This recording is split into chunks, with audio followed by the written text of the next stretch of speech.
Good day everyone, I am Nihaya C. Nasser and today I will be discussing the parasite Enterobius vermicularis.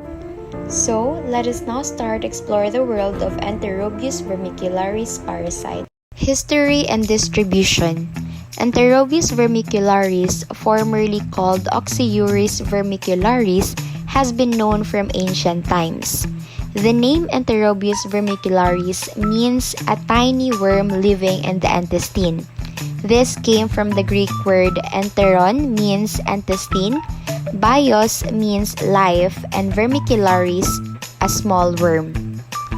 The term oxyuris means sharp tail, which is a feature of the female worm, from which the name pinworm is also derived.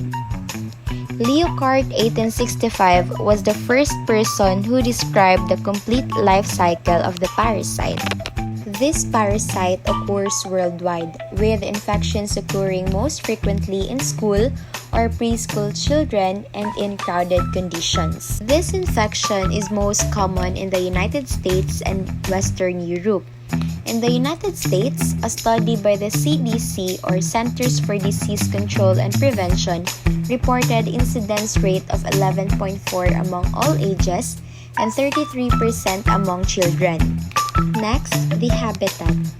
Adult worm or the gravid females lives in the cecum and vermiform appendix of human, where they remain until the eggs are developed. They generally remain on the surface of the mucosa and may occasionally insist in the submucosal layer. Morphology. An adult male measures up to 2.5 mm in length and 0.1 to 0.2 mm wide. The posterior third of the body is curved, sharply shortened, and possess an exposed terminal copulatory spicule. The male worm dies immediately after fertilizing the females. Therefore, they are rarely seen. While the adult female is longer, they are 8 to 13 mm in length and 0.3 to 0.5 mm in wide. The posterior end is extremely straight and drawn out into a long, tapering, and finely pointed tail, which is 1/3 the length of the worm. And lastly, the gravid female dies within 2 to 3 weeks after laying eggs. So this is the life cycle of the parasite Enterobius vermicularis.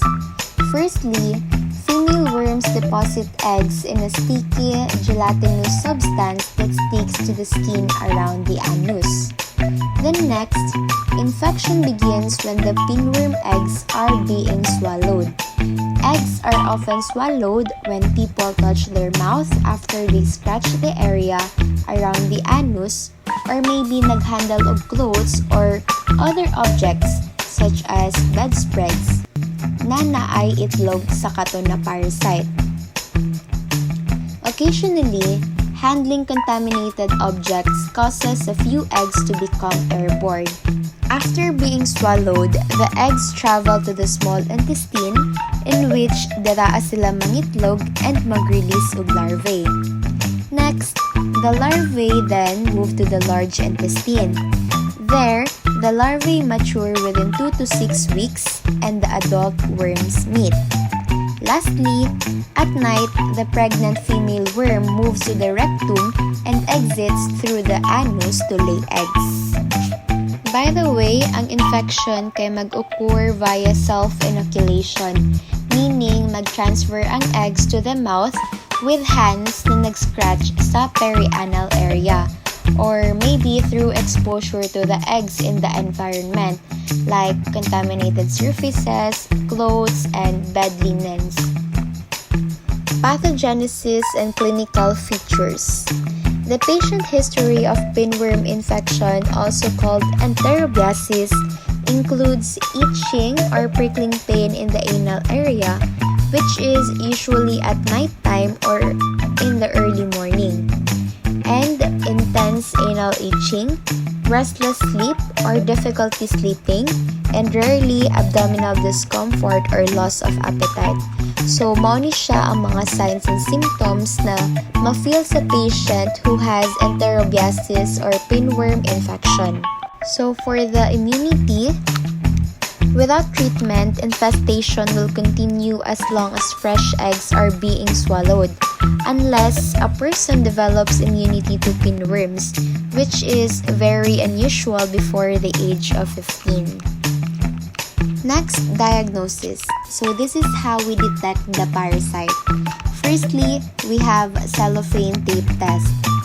Pinworm eggs can be collected and examined using this test as soon as the person wakes up. This test is done by firmly pressing the adhesive side of clear, transparent cellophane tape to the skin around the anus. The eggs stick to the tape and the tape can be placed on a slide and looked at under a microscope. Next, stool samples. Eggs are only rarely seen in stool, but in patients with heavy worm burdens, adult female worm may be seen in stool samples. And lastly, we have the treatment for the pinworm infection or enterobiasis. The medications used for the treatment of pinworm are either mebendazole, pyrantel pamoate, or albendazole. Any of these drugs are given in one dose initially and then another single dose of the same drug 2 weeks later. And that is all for this discussion. Thank you for listening.